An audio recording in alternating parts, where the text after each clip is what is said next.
open our eyes. Open the eyes of our understanding, O God. And help us receive what you have for us today.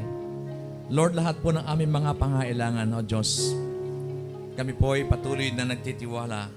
Tulad ng iyong pangako sa Matthew 6:33, as we seek first your kingdom and your righteousness, all the things that we have need of shall be added unto us. Kaya Panginoon, kami po ay bumbungo ang kumpiyansa, ang pagtitiwala, God, na patuloy mong tinutugunan ang aming mga pangailangan. Tulad ng sinabi mo sa salita, Lord God, that you are perfect everything that concerns us. Hindi ka tumitigil hanggang sa lahat ng bagay na aming pangailangan, O Diyos, ay aming makamtan as we seek first your kingdom and your righteousness. Thank you, God. And we declare, God, na sa amin pong gawain ito, Panginoon, amin na po tinatanggap ang ganap na tagumpay, O Diyos. At sinambing bigil at ang papuri, parangal at pagsamba, O Diyos, sa makapangyarihang pangalan ng Panginoong Jesus. Sa tayo magsabi ng Amen and Amen. Yeah! Thank you, God. Hallelujah. Oh, God. Thank you.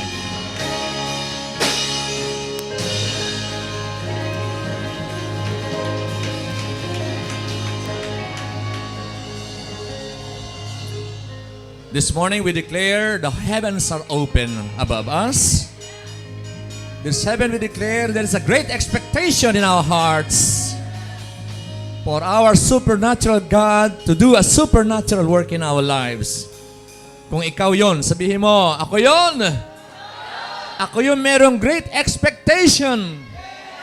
Remember, God will only meet us according to our expectation. Alright? Kaya kung may inaasahan kang gagawin si Lord sa iyo ngayong umagang ito, wow, praise God for that. Okay? So, kailangan na maunawaan natin na the cross is enough para lahat ng ating pangailangan na makanta natin. Okay? We are here to declare, not only to declare His victory, but to impose, to promulgate His victory on the cross. No? Kaya ang gospel, mabuting balita, lahat ng pangailangan natin andidiyan na. Ang kailangan lamang natin is magpa-disciple para makamta natin buong bunga noong kanyang binayaran sa cross. Alright? So this morning, ay ating conclude yung ating theme for this month, Achieving Great Impact. Alright, so pag sinabi natin na achieving great impact, ang ating nais na makita ay yung kahalagahan ng teamwork. No? If you're in a cell group, that's your team. Kaya mahalaga na meron tayong teamwork. If you planted your life in this church, kapag itinanim mo ng buhay mo sa church na to, this is our big team. Kaya kinakailangan maunawaan natin na makagagawa lamang tayo ng isang malaking bagay, merong impact. Sabihin, mararamdaman ng ating community, mararamdaman ng ating kapitbahay, ng ating kapaligiran yung ginagawa natin kapag tayo ay nasa sa team. Kaya lahat ng ginagawa natin ay ating inirelate sa sinabi ng Lord, the church is the body of Christ. And as a body, kinakailangan meron tayong unity, harmony, meron tayong pagkakaisa, di ba? Sa lahat ng ginagawa natin.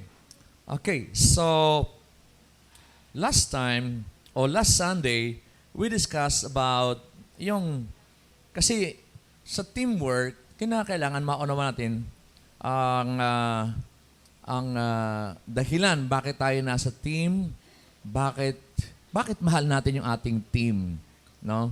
We related our team as our cell group, as our church. Bakit mahal natin, no? Or bakit dapat nating mahalin? No? Kung hindi pa natin lubusan talaga naunawaan bakit natin minamahal yung ating team, ay mahalaga maunawaan natin mabuti. Okay?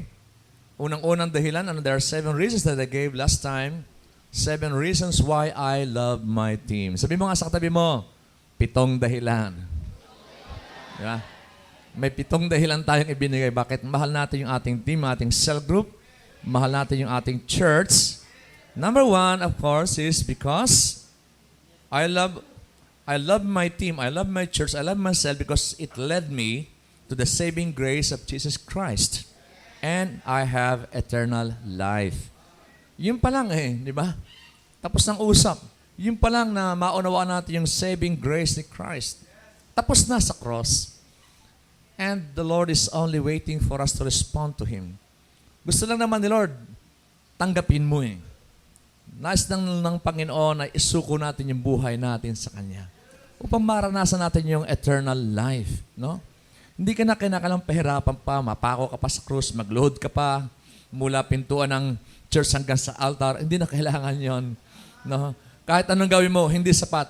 Hindi ka maliligtas. Amen? Siguro yung iba sa inyo, ginawa yun, lumuhod mula sa pintuan ng simbahan hanggang sa altar. Nakala niya maligtas. Grabe. It's not by works. Ephesians 2:8 and 9, sabi doon, by grace you are saved through faith, not by your own self. Hindi sa ating sariling gawa. Not by works, lest we should boast. Wala tayong dapat na may pagmalaki. No? It is through the finished works of Christ at the cross of Calvary, kaya tayo nagkaroon ng kaligtasan. That's grace. No? Ang ibig sabihin ng grace is God's riches at Christ's expense. Yung biyaya ng Diyos ay naging available sa atin dahil sa pinagbayaran na Jesus sa cross. No? Isipin mo, si Lord Jesus Christ ang gumawa ng lahat ng yan para ma-achieve natin yung pinakahahangad natin na eternal life. Ang tao, kahit hindi magsalita, gusto niya magkaroon ng buhay na walang hanggan. No? Ang tao, alam mo, kahit walang sinasabi, alam niya na siya hindi talaga namamatay. Kasi alam niya meron siyang kaluluwa. Bakit? Kahit yung tao sinasabi siya ateista, bakit gumagawa siya ng mabuti?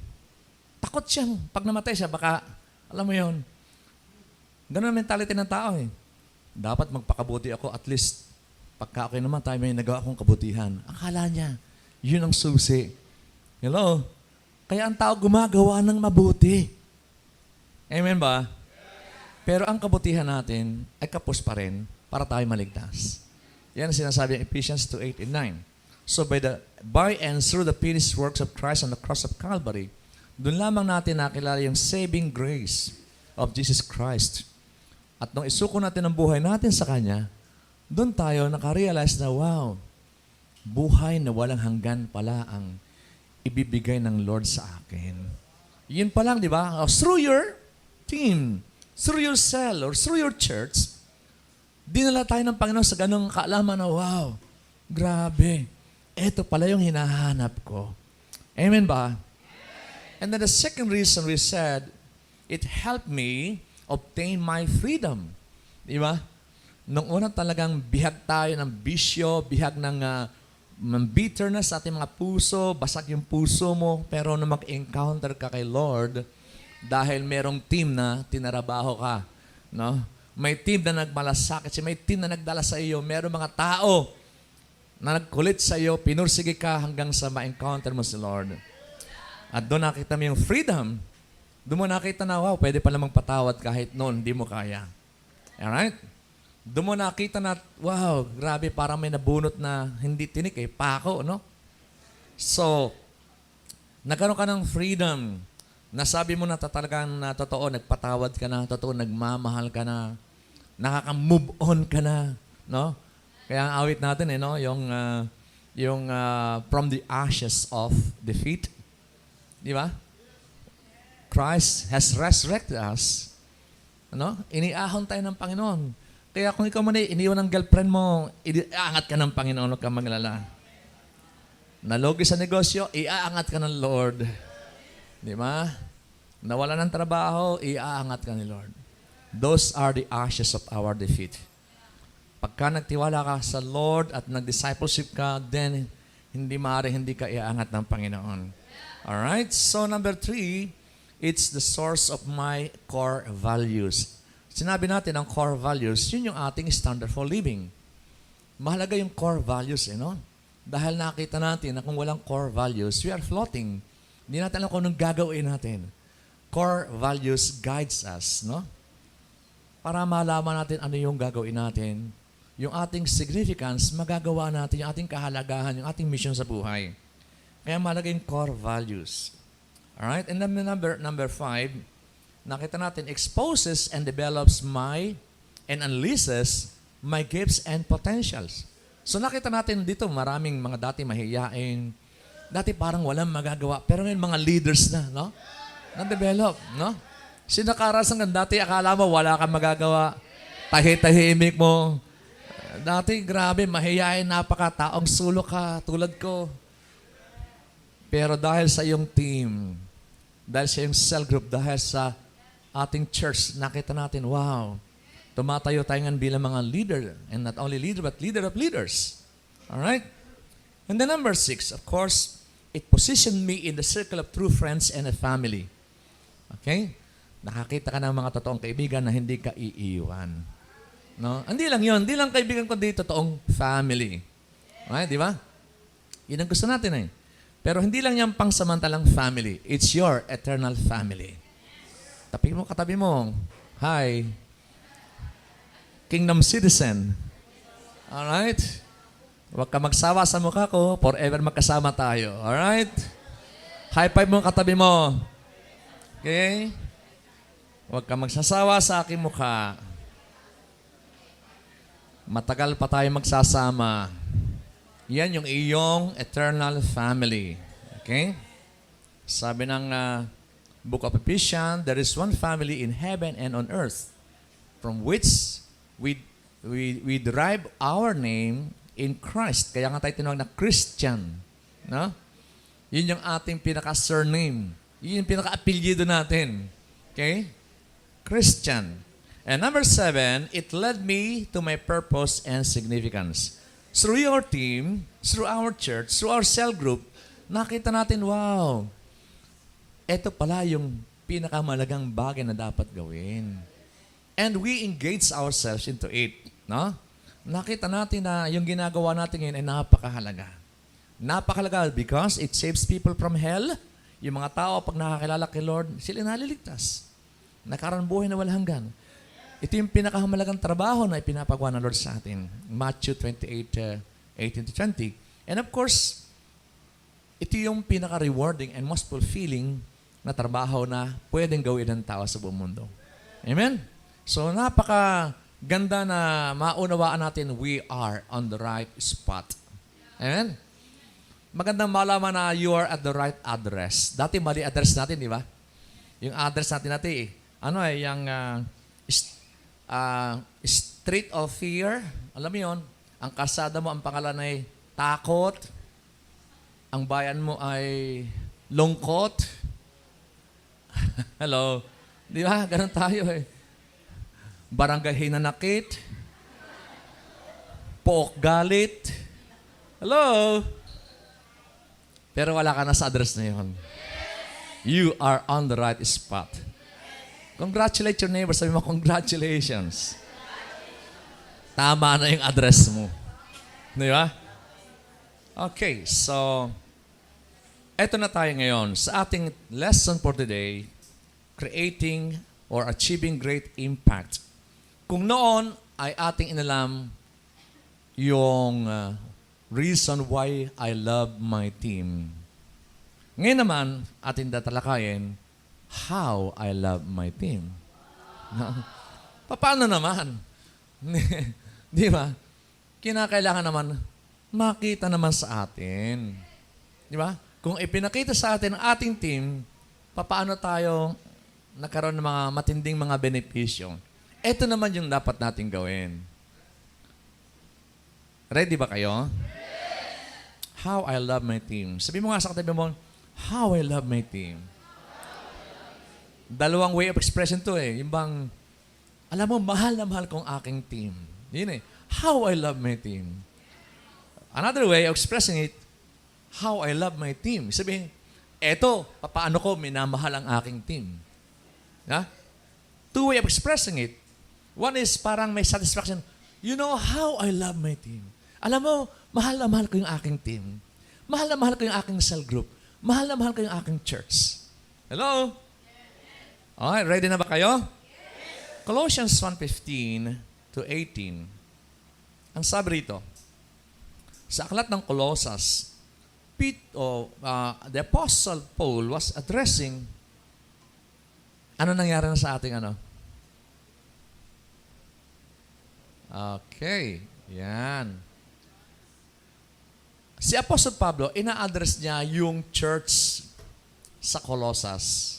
At ang kanyang bungad, to the saints. Wow. In other words, they are people who are sanctified by the grace, by the blood of Christ. Sila yung taong nagkakaisa sa layunin. They are a team, no? Of people, okay?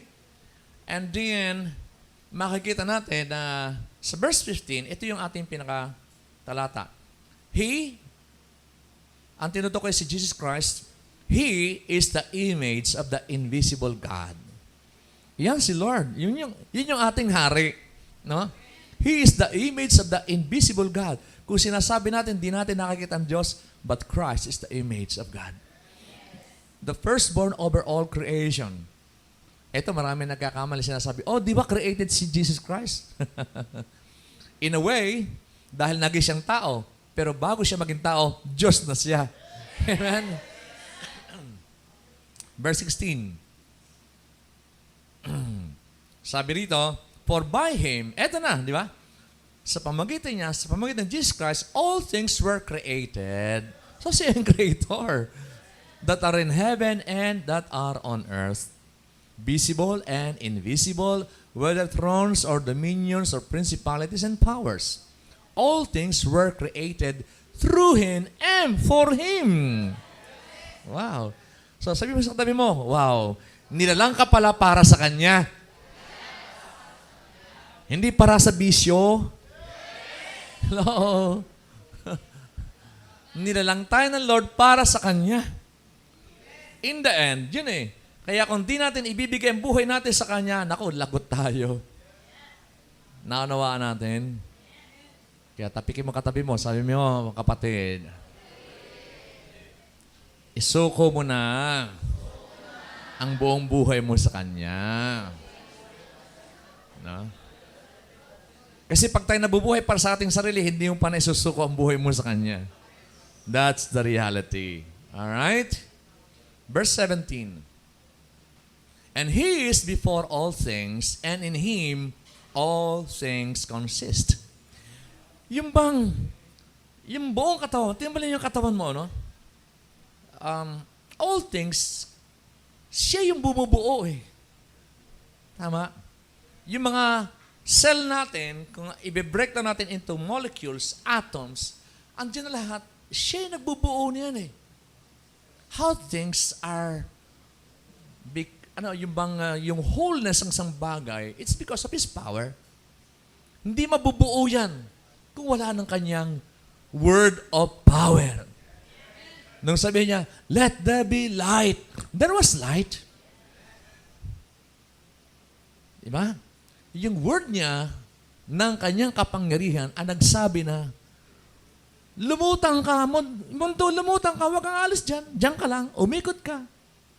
Kaya makikita natin na kahit mga scientists nagtataka bakit hindi umaalis sa kanyang orbit yung ating planeta. Di ba? Bakit eksakto yung computation ng mga scientists dun sa pag-ikot ng lahat ng mga planeta? Kaya alam nyo, bago mag-launch sila ng satellite, alam nyo yung mga satellite? Yung ginagamit ngayon na mga satellite, mga space shuttles, bago sila mag-launch ng mga satellite, kino-compute muna nila yung time, yung pag-ikot ng bawat planeta. Dapat precise sila dahil pagka hindi eksakto yung kanilang computation, hindi eksakto yung location, maaaring banggain ito ng mga meteors. So, ibig sabihin, constant yung movement ng mga meteors, yung mga constant yan. Why so exact? Kaya nagtataka sila na, grabe, very precise to the last second yung movement ng universe. Ay doon pala lang, di ka na maniwala na ang Diyos in control of everything. Mas kontrolado pa ni Lord yung universe kaysa buhay mo eh. Kasi may free will ka, kaya kontrolado mo yung buhay mo. Kaya na si Lord, isuko mo na sa Kanya para makontrol niya. Isipin mo, yung universe kontrolado niya, pero buhay mo hindi kontrolado. Maliban na lang na isuko mo. Hello? Kaya meron tayong discipleship that is allowing God to control our lives. Yun ang ibig sabihin ng discipleship. Dahil pagka hindi kinontrol ng Lord yung buhay natin, ako, mawawala, mawiwindang. Tapikin mo katabi mo, andyan ka pa ba kapatid? So yun ang ibig sabihin na in Him, all things consist. Grabe yung creation ni God. Perfect. Okay? And verse 18, and He is the head of the body, the church. Ito yung maganda. He is the head of the body, the church. Siya yung ating pinakaulo. Alright? Kaya yung church ay yung analogy ng church ay isang body. Who is the beginning, the firstborn from the dead, that in all things He may have the preeminence. Sa lahat ng bagay, mangunguna siya. Siya yung una. Amen? So saan ka pa? Grabe. Creator na, naging tao, para lang sa katubusan mo. Katubusan ko. Diba? Hallelujah.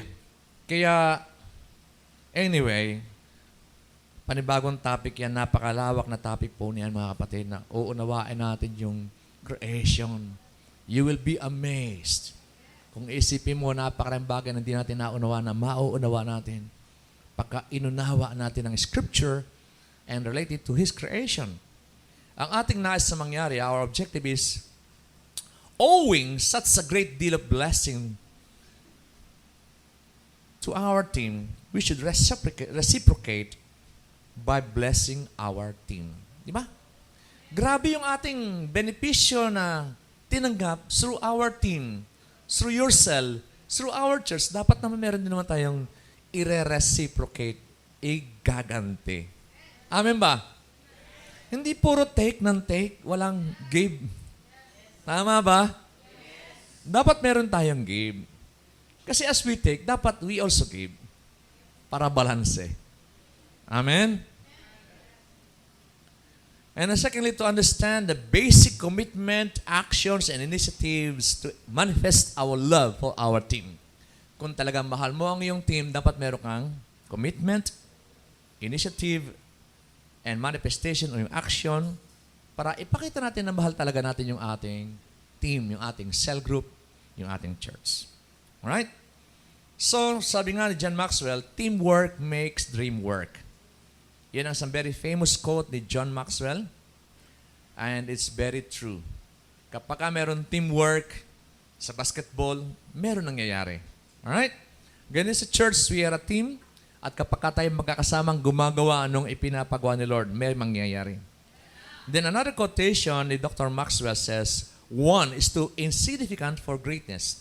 Yun daw isang tao ay walang magagawa para makagawa siya sa malaking bagay. No? Ibig sabihin, you should be in a team of people working together in unity and harmony para makatupad kayo ng isang bagay na napakalaki. Ano?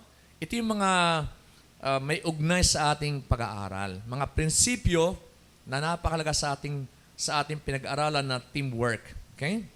Achieving great impact. No?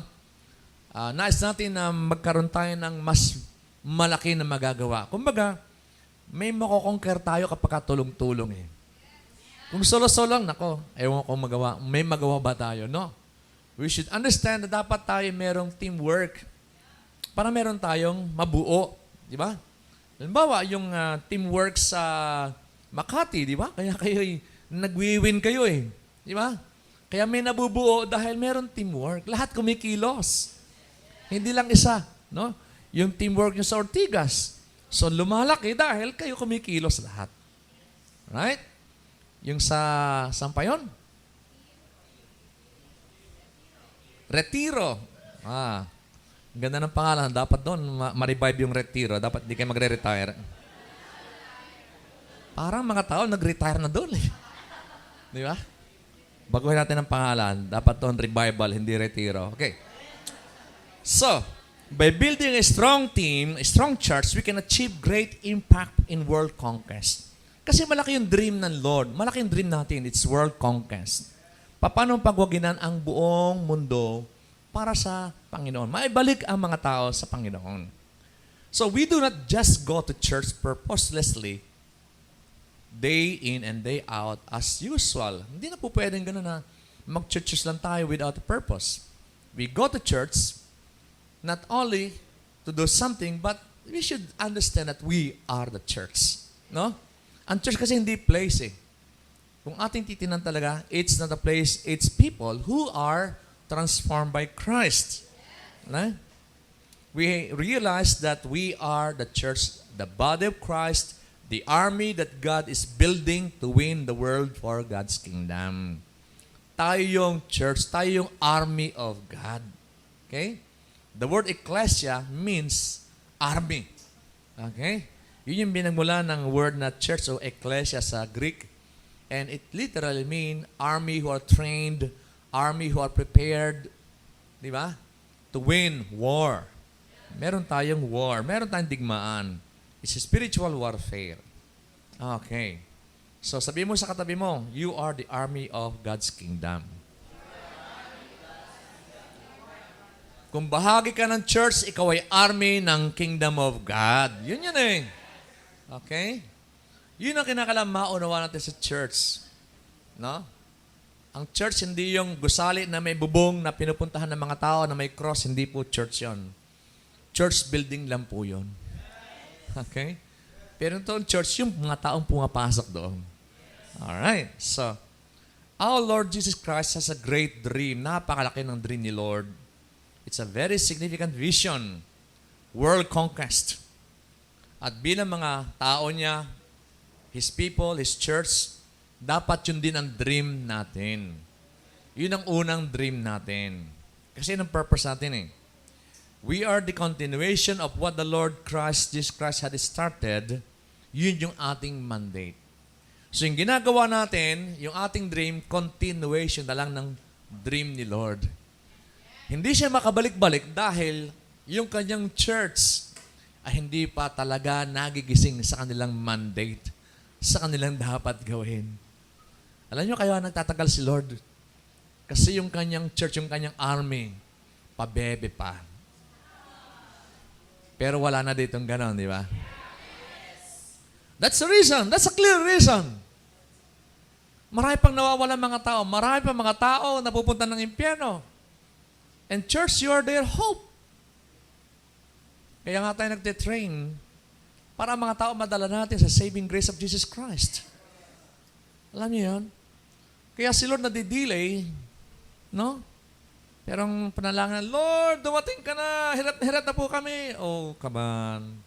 Sabi ni Lord, may ginawa ka na ba? Nakapag-win ka na ba? Di ka nga nag-win, kaya ikaw nawiwindang. Di ba? Huwag naman.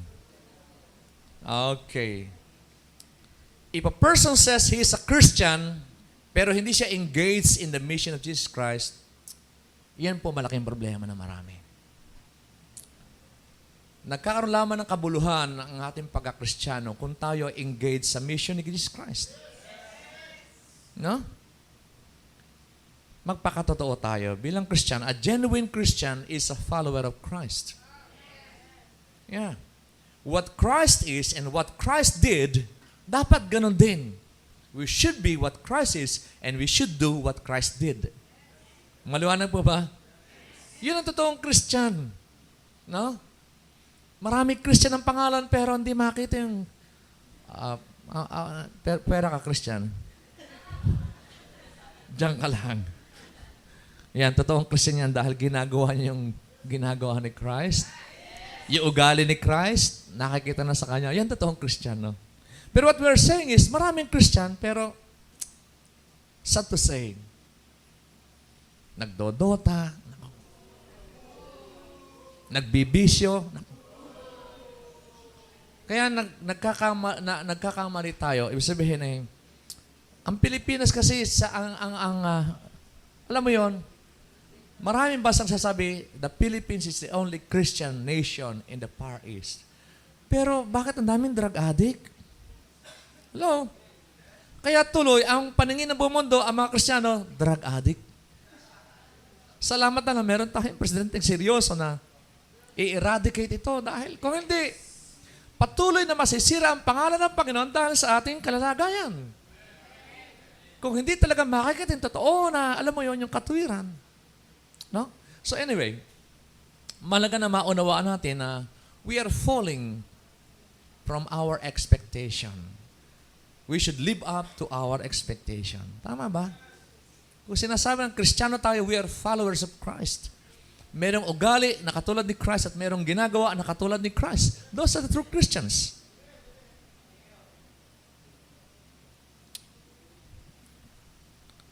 Andiyan pa ba kayo?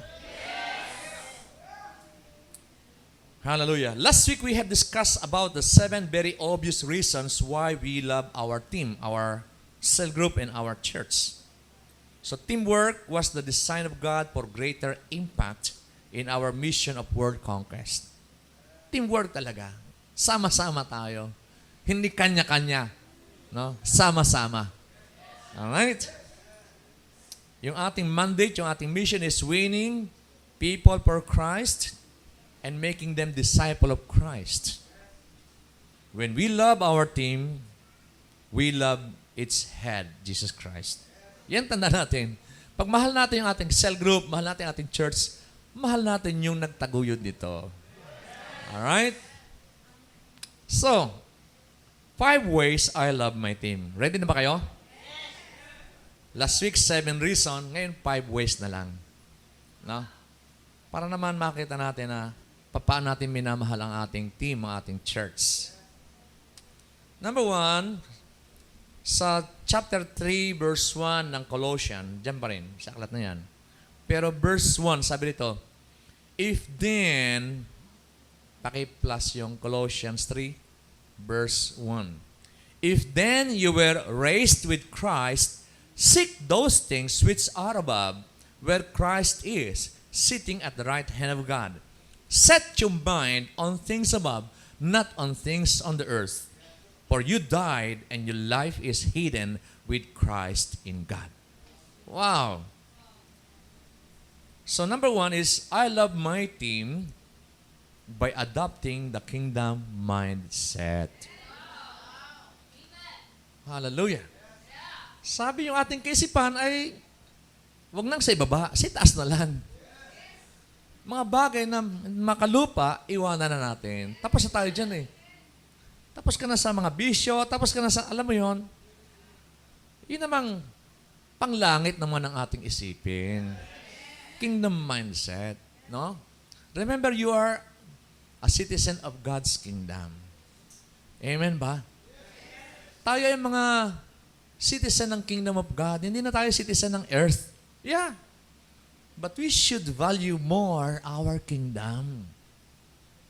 Mas pahalagahan natin na yung pagiging citizen of the kingdom of God. Kasi pag pinapahalagahan mo yan, ay papahalagahan mo yung mga ipinapagawa ni Kristo. Okay? We should connect our present reality to our future destiny. Lagi na sinasabi yan. Kapag ka tayo hindi nakakonect, bakit? Kasi mahalaga sa iyo trabaho, mahalaga sa iyo yung iyong mga ginagawa, mahalaga sa iyo overtime, mahalaga sa iyo pasyal. Teka, disconnected ka. Hello? There is power in connection. Cellphone na lang, makikita mo, pagka laging out of coverage, nako, wala kang magawa, wala kang makontak, wala kang makausap. Ano ba yan? Ano ba mga network yan? Bakit laging out of coverage? Wala ka sigurong load. Paano ka magla-load? Di ka naman nagsa-cell group. Di ka nang pupunta ng church. Kaya wala kang load. No? Disconnected ka na pala. So, kinakailangan tayo ay makakonect through adopting a kingdom mindset. Sabi, seek those things which are above. Kung nasa si Christ. Kasi naman, kung ano pang hinahanap natin boyfriend, darating yan. Girlfriend, darating yan. Sabi ni Lord, yun munang mga pinapagawa niya sa atin. Discipleship.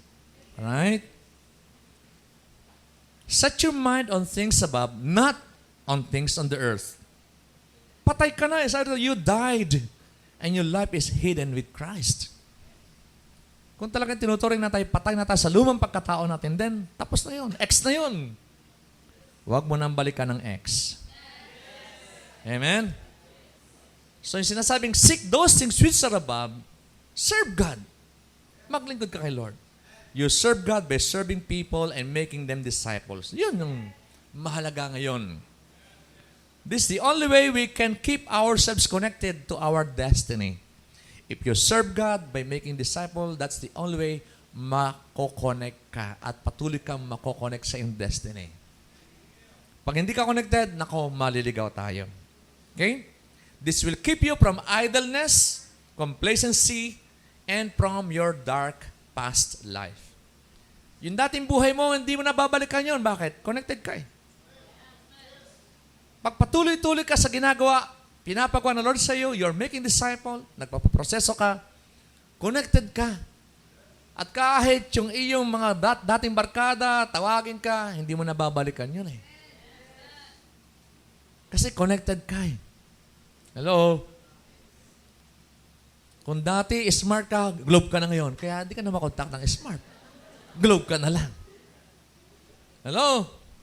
Yung madali mong buhay, dati ganun madali mong buhay, pero ngayon, putol na Kay Christ ka na Kaya kontakin ka ng kadiliman, wala nang appeal sa iyo yun. Hello? Kaya we should connect to the right connection. Pag mali connection natin, then what would happen? Alam nyo na. Di ba? Kaya kinakailangan meron tayong kingdom mindset. Our priority is the kingdom of God. Amen? Once you have been served, then it is your turn to serve others naman. It's no longer about us. Tandaan natin yun. Lagi sinasabi na, once na tayo ay connected na kay Lord, i-connect naman natin yung iba. Alangan tayo lang. Alangan ikaw lang yung mayroong mansyon. Alangan ikaw lang yung mayroong buhay na walang hanggan. Paano yung iba? So once we are served, we must serve. Amen? Ganun lang yun. On account of your new life in Christ, adopt the kingdom mindset. Connect your present reality to your eternal destiny. You're no longer an earthly citizen but a kingdom citizen. Hindi ka na taga-mundo Oo, nakalapat pa yung paa mo sa mundo, pero you are not of this world anymore. Yun ang kinakailangan maunawaan natin. Hindi ka na taga-mundo. You are dead to your old self and you are now a new creation. Yung new spirit is born inside of you when you surrendered your will and your life to the Lordship of Jesus Christ. Kaya sabi dito, seek the kingdom. See the King. Dapat yung nakikita natin na meron tayong hari na naghahari sa buhay natin. Meron tayong Panginoon na nagmamay-ari ng buhay natin. Alright? Kaya your team, your cell group, and your church, yun ang connection mo sa hari, sa Panginoon, sa kingdom. Alam mo na you're connected to the King, to the kingdom of God because you have a cell group, you are in a church, yun ang connection mo The church is the agency of the kingdom of God here on earth. Hello? Para bang kumbaga, ang embahada ng kaharian ng Diyos ay church. Yeah. Kung tayo meron tayong embassy sa Saudi Arabia, may mga ambassador doon. Tama? Ikaw na ngayon ang ambassador of Christ. 2 Corinthians 5:20, right? You are the ambassadors of Christ. So, ibig sabihin, yung church natin, ito yung connection ng heaven dito sa earth. Ito yung embahada ng kalangitan dito sa mundo. Dito tinitrain yung mga ambassadors. Hello? Tingin mo katabi mo, parang di makapaniwala na ambassador siya. Tapikin mo katabi mo, hoy! If you're a kingdom citizen, you're an ambassador of the heaven, of kingdom of heaven. Hello? Ba't ganyan tingin nyo sa akin na parang di kayo makapaniwala? Tapikin mo ulit, oy, gumising ka na. Hindi ka na taga-mundo, taga-langit ka na.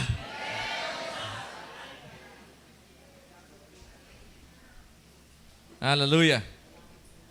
Your team, your cell, your church is the agency of the kingdom of God here on earth. Your team is God's army here on earth. Your life is hidden with Christ and you became acceptable to God because God sees you through the blood of Jesus Christ. Yun yung isang bagay na kinakailangan tandaan natin eh. Kaya very powerful yung new birth. Tandaan natin yan. Through the cross, ang buhay mo nakatago kay Kristo, yung dugo ni Christ ang nakakita ng God. Kaya tayo yung nagiging katanggap-tanggap sa Diyos. Kahit tingin mo sarili mo, makasalanan ka. Dati yon. Pero kung sumuko na kay Lord, natokhang ka na ni Lord. Hallelujah. Buti lang sila may mga disciple na ng tokhang. Tok. Tapo. Ano po? Tokhang po ito si Lord. Suko mo na buhay mo kay Lord. Hello?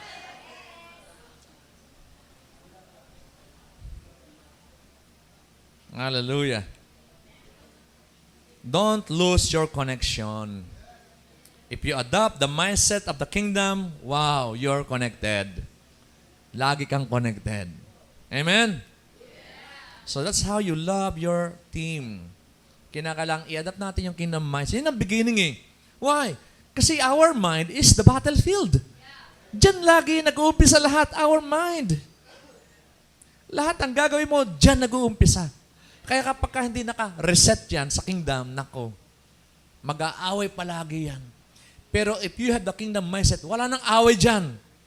Pag patungkol sa kingdom, patungkol sa cell group, patungkol sa church, wala nang usapan. Yes. Hello, tama ba? Hindi na pag-usapan yung time. Hindi na pag-usapan yung pamasahe. Walang pamasahe. Hindi na pag-usapan yan. Andun ako. Right? Wala nang issue. Di ba? Church ngayon na. Oh yeah, walang issue dyan. Andun ako. Bakit? Naka-reset na yung ating mind sa kingdom eh. Hello? Sige nga, i-gesture nga natin. Hawakan natin yung ating, yeah. I-reset natin. Come on. Gesture. That's very important. Lord, we reset our minds, Lord God. To kingdom mindset. Okay, medyo pihitin yung. Reset. Kingdom mindset na. Sabi mo, katabi mo. Kingdom mindset na to. Mahalaga yun eh.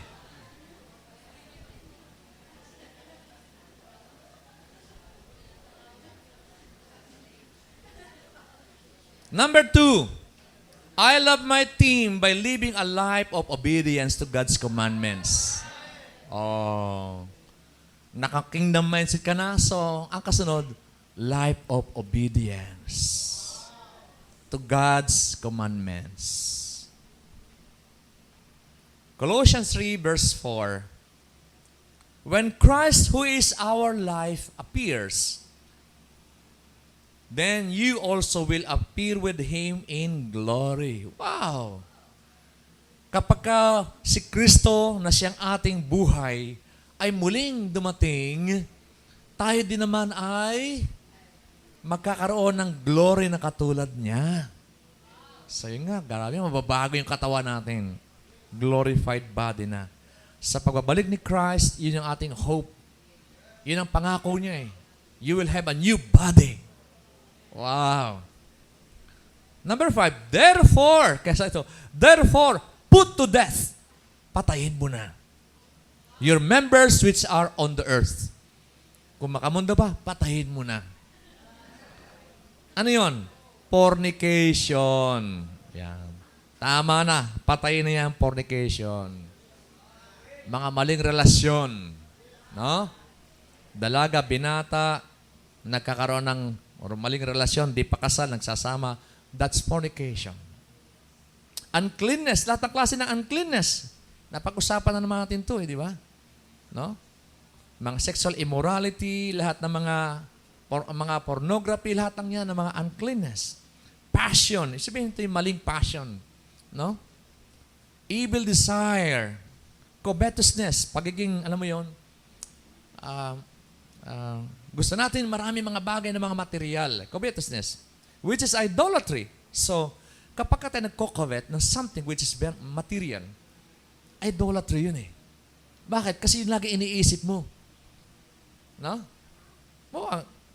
Cellphone mo, luma na. Gusto mo, S9. Meron S9? 9S. Ano ba yun? Hindi ka makatulog. Idolatry yun. No? Gusto mo talaga. No? Lahat na ginagawa mo para magkaroon ka lang ng isang gadget na yun. No? Nagiging idolatry na yun eh. Obsession. No? Because of these things, the wrath of God is coming upon those sons of disobedience. Dahil sa mga bagay nito, yung fornication, uncleanness, passion, evil desire, covetousness, idolatry, dahil sa mga bagay nito, ang puot ng Diyos ay darating sa mga anak ng pagsuway. In which you yourselves once walk when you live in them. Dati ganun din kayo, yung sabi dito. Pero ngayon hindi na. Amen. Dati ganun din tayo eh. Kaya, eto, dapat maunawaan natin na through our team, inihiwalay na tayo diyan eh. Kung dati tayo nanduroon, pero dahil nag-cell group na tayo, iba na pinupuntahan natin. Dati puro Dota, ngayon cell group na. Dati barkada, bisyo, gimmick, ngayon cell group na. Church na. Nabago na buhay natin eh. Nakatago ng buhay natin kay Kristo. So I love my team by living a life of love from a pure heart, good conscience, and sincere faith. So yun na, nakikita natin na, wow, grabe. Mahal na natin yung ating team. Mahal na natin yung ating ka-team. From pure heart, good conscience, and sincere faith. Tatlong bagay na yun, no? Malaga yun. Tanda natin, pagka sinasabi na tayo na bibuild ng team, bibuild tayo ng relationship. Sa church, we are building relationship here. Hello? Pero kinakailangan, para mag-build ng relationship, meron tayong love. No? Di ba pwede na tayo galit sa ating kapwa? Dapat meron tayong pag-ibig. Pero, yung pag-ibig na, ito yung definition. Love from a pure heart. So, we need people and to love people out of right motive in order to relate with them properly as a family and as a team. Kasi pamilyahan tayo dito eh. Team tayo and a family. So, kinakailangan meron tayong right motive. Okay? Hindi yun nandito tayo dahil nandiyan ang ating nililigawan, nandiyan yung girlfriend, nandiyan yung boyfriend. Wala. That's the right motive. We are here because of God. We want to learn. Tama ba? Okay naman yun na, umibig ka. Normal lang naman yun. Pero hindi yun ang dahilan. Hello? Hindi yun ang totoong dahilan. Nandito ka, ginagawa mo ito dahil unang mahal mo si Lord. Yun ang unang motibo. Tama? Secondary na lang yun kung nagmamahal ka, okay, normal kang tao. Hello? Ilagay lang natin sa lugar. Kaya nga sabi dito, kailangan we love out of pure heart. Purity of heart, listen, can be possible only when Christ is living inside of us. No? Pagka wala si Christ, naku, grabe. Mahirap magkaroon ng pure heart. It's impossible. Absolutely impossible to do it by our own self. No? Yung lumang buhay natin, alam natin yan. No? Yung ating luma, madilim na buhay, nagsasabi hindi natin kaya. It's only with the presence of God, Holy Spirit inside of us that can keep us pure. Hello? Pagka andun si Pogi, andun meron kang Pogi sa puso mo, ano ba yung Pogi? Presence of God inside. Yan ang Pogi. Kahit babae, Pogi yan. Tapos yung katabi mo. Kung meron kang Pogi, wow. Presence of God inside of us. It is through a continuous process of renewing our mind with the Word of God. Yan ang, alam mo, yung isip ng tao napakadumi kung wala si Christ. Bago tayo lumapit kay Christ, madumi isip talaga. Kung ano naman naglalaro at nilalaro ng kaaway. Tama ba yun? Naranasan natin yun eh. Kaya sabi Lord, renew your mind through the Word of God. Doon lamang talaga, alam mo yon, nung ako'y bagong makakilala kay Lord, grabe, Lord, bakit ang dami naglalaro sa isipan ko? Nung bago ako makakilala kay Lord. Well, hindi naman ibig sabihin na isinuko mo na buhay mo kay Lord ay nabago mo na rin lahat eh. Proseso pa rin yung paglilinis. Kaya meron tayong discipleship eh. Para malinis yung buhay natin. Hindi basta magkaroon ka ng pure mind o yung mga past memory mo, andun pa rin yan. Kaya laging ibinabalik ng kaaway sa iyan. Tandaan mo, di ba dati? Ganun ang kaaway palagi eh. Reject in Jesus' name. And then, Word of God, devotion, cell group, church, mababago rin yan. Hello? Kaya yun yung nangyayari eh. Pag tumigil ka ng process, naku, babalik talaga yan. Hello? Dapat maunawaan natin ito, no, yung, lalo yung mga bago na nagpo-proseso sa post-encounter. Very crucial to. Kung nag-encounter ka, dapat mag-post-encounter ka. Bakit? Kasi atake ng diablo yung mararanasan mo. Ibabalik ka sa dati. No? Para yung mga Israelites sa tumakas sa Egypt, nako, hinabol ni Pharaoh. Hello? Ang purpose ni Pharaoh, ibalik sa Egypt. Pero no! Kinakailangan mag-post-encounter tayo para hindi tayo makabalik sa Egypt. Yung ating lumang buhay. It is through a continuous process of renewing our mind with the Word of God that cleanses our memories with impure thoughts and changing all the contents of our thought life with a new set of values. Kung tayo magde-decide. Mahalaga yung decision natin eh. Na mag-renew ng mind. Unless na mag-decide tayo, hindi marirenew yan. Hello? It's our decision. Gusto mo ma-renew yung mind, it's your decision. And I encourage you, kailangan talaga ma-renew. Yun ang admonition ng Romans 12, di ba? 12:1 and 2. Sabi na, I beseech therefore, brethren, that you no longer conform to this pattern of this world, but be renewed by the renewing of your mind. Be ye transformed by the renewing of your mind. Huwag na tayong mag-conform sa takbo ng mundong ito. By renewing our mind, nagkakaroon tayo ng bagong mindset. If we decide to uphold that value, then mangyayari yun, mababago isip natin. Okay? So alam ko nararanasan natin lahat yan. Kung tayo bago pa lamang na sumuko ang buhay kay Lord, hindi lahat mawawala agad yan. It's a process. Okay? So while building our relationship with other people, kinakailangan talaga yung continuous process of renewing our mind. Good conscience, pag sinabing love out of good conscience, yun yung ating intention. Ano ba yung intention natin? Kapag ang intention natin is to seek God, may mangyayari. Hello? Pero kung ang intention natin ay, kasi maraming magaganda dito eh. Baguhin natin intention natin. Maraming pogi dito. Hello? Maganda na yung tayo'y diretsohan dahil magpaligoy-ligoy pa tayo, madidelay yung process ni Lord sa buhay natin. Hello?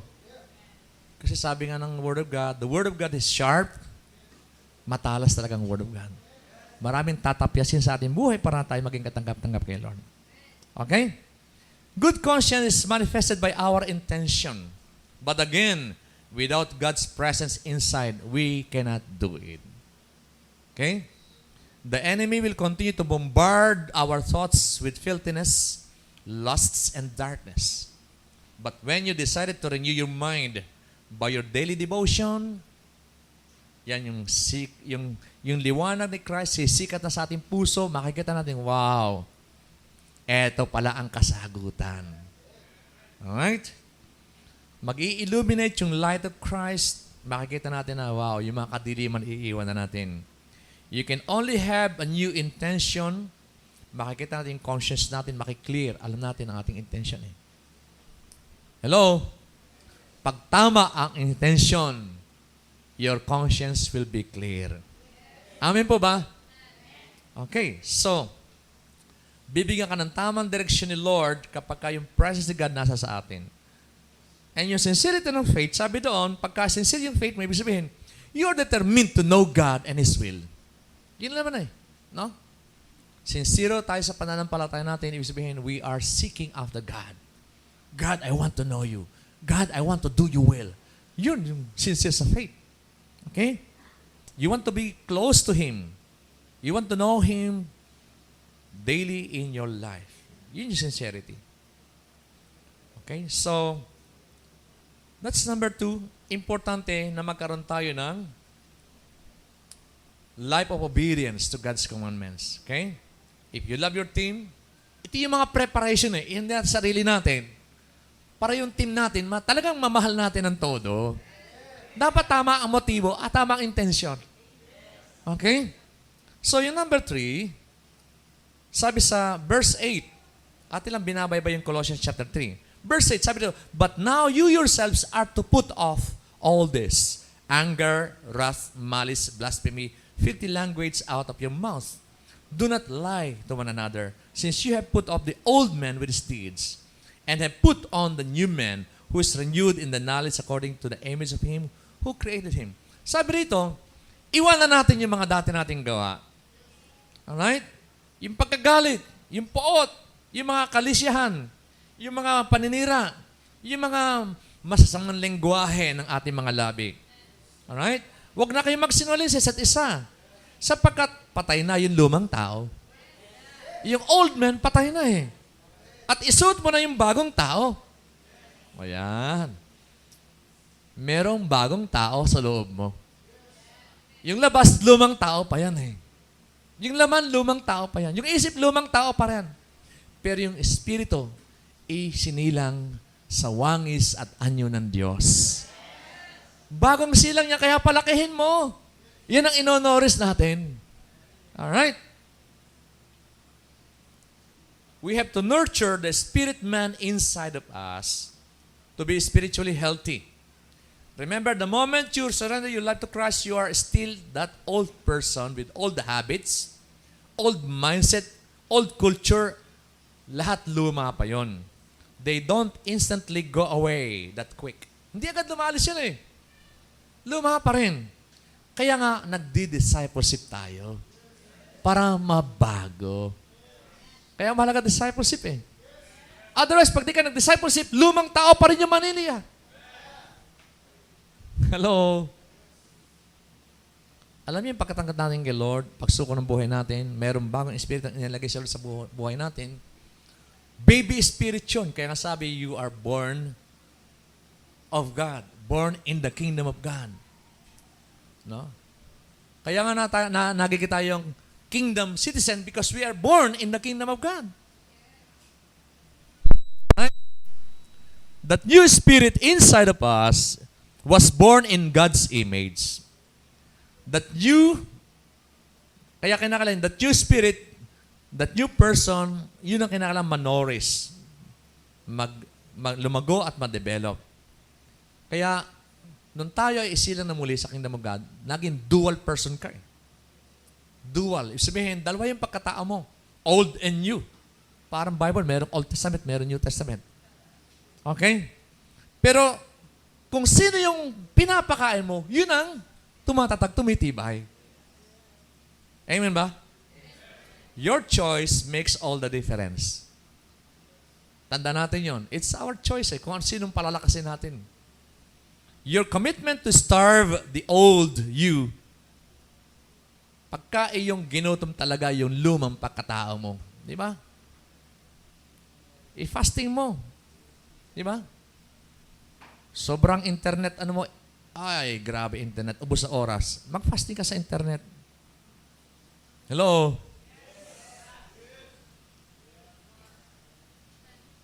Kung ano yung sobra na hindi tama, i-fasting mo. I-starve it.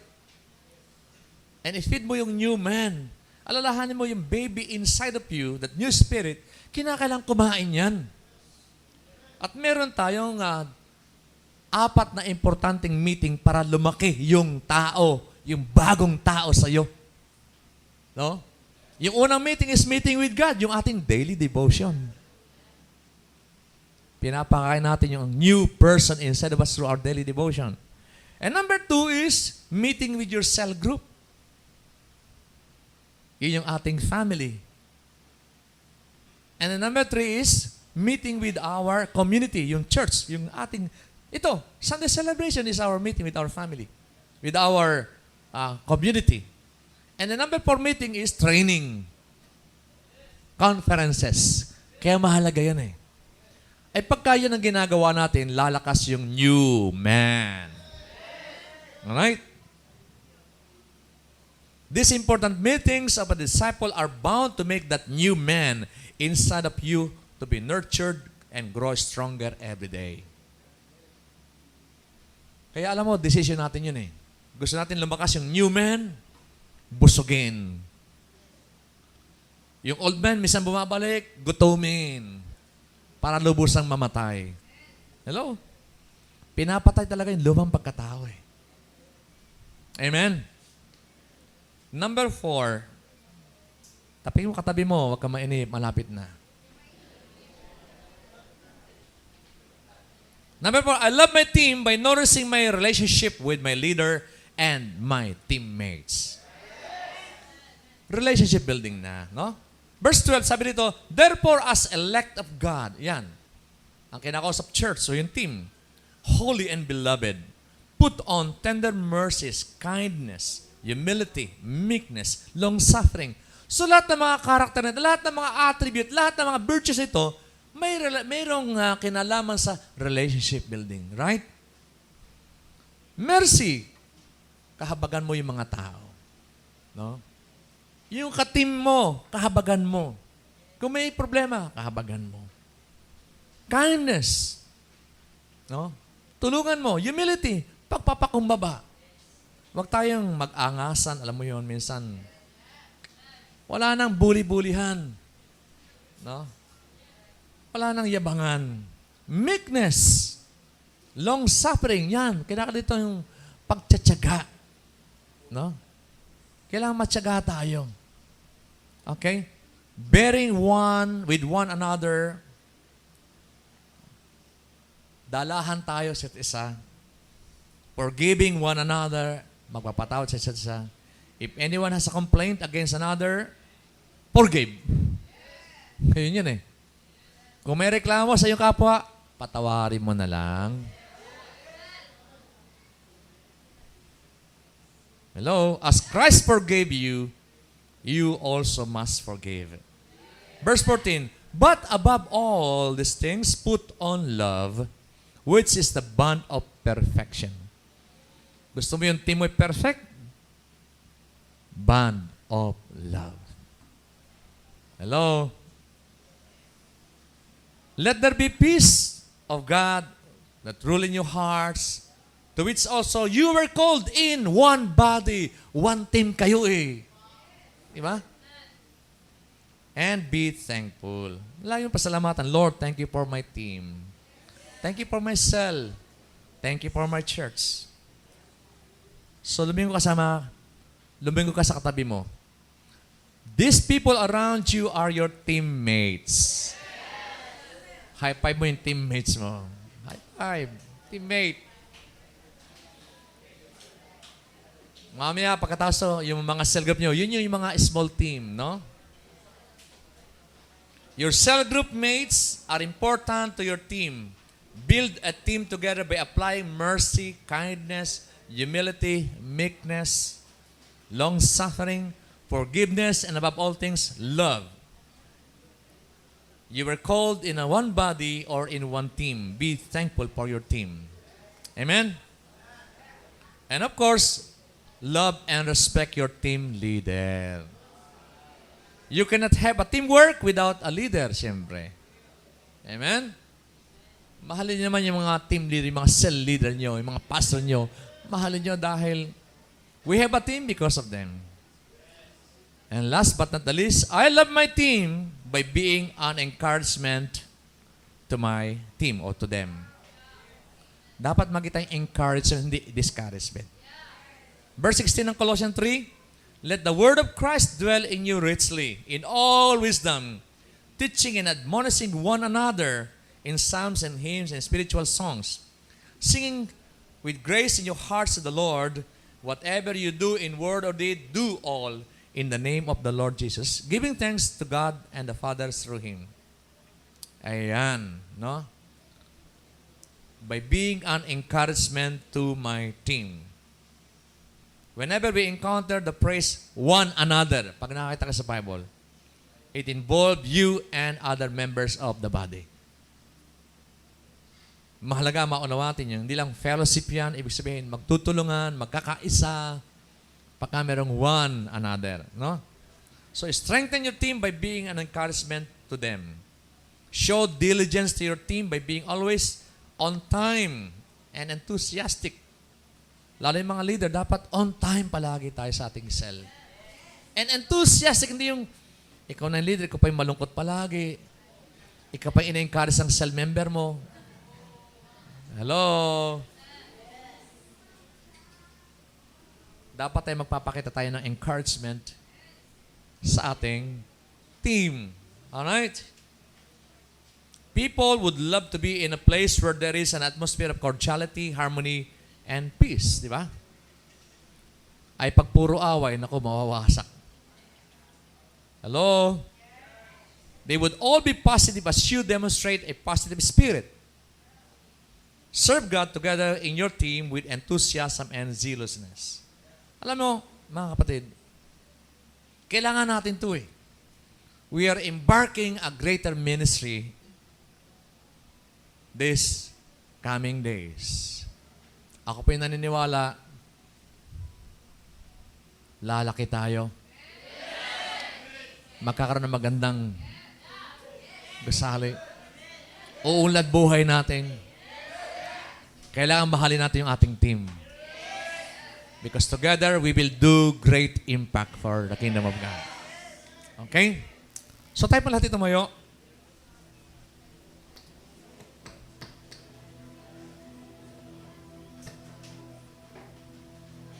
Pasalamatan natin si Lord na binigyan tayo ng team. Iniligay tayo, Lord, sa isang team. Pasalamatan natin, Lord, sa mga team members natin. Sa church natin. Father, we thank you, God. You gave us reasons, Lord God, why and how we should love our team. Mahalaga ang teamwork sa iyong kingdom, O God. Because as a church, we are a body. We are the body of Christ. Kaya napakalaga na magkaisa kami. Meron team efforts, may teamwork, isa iniisip, isa ginagawa, nagkakatulungan, at di napipilitan lamang.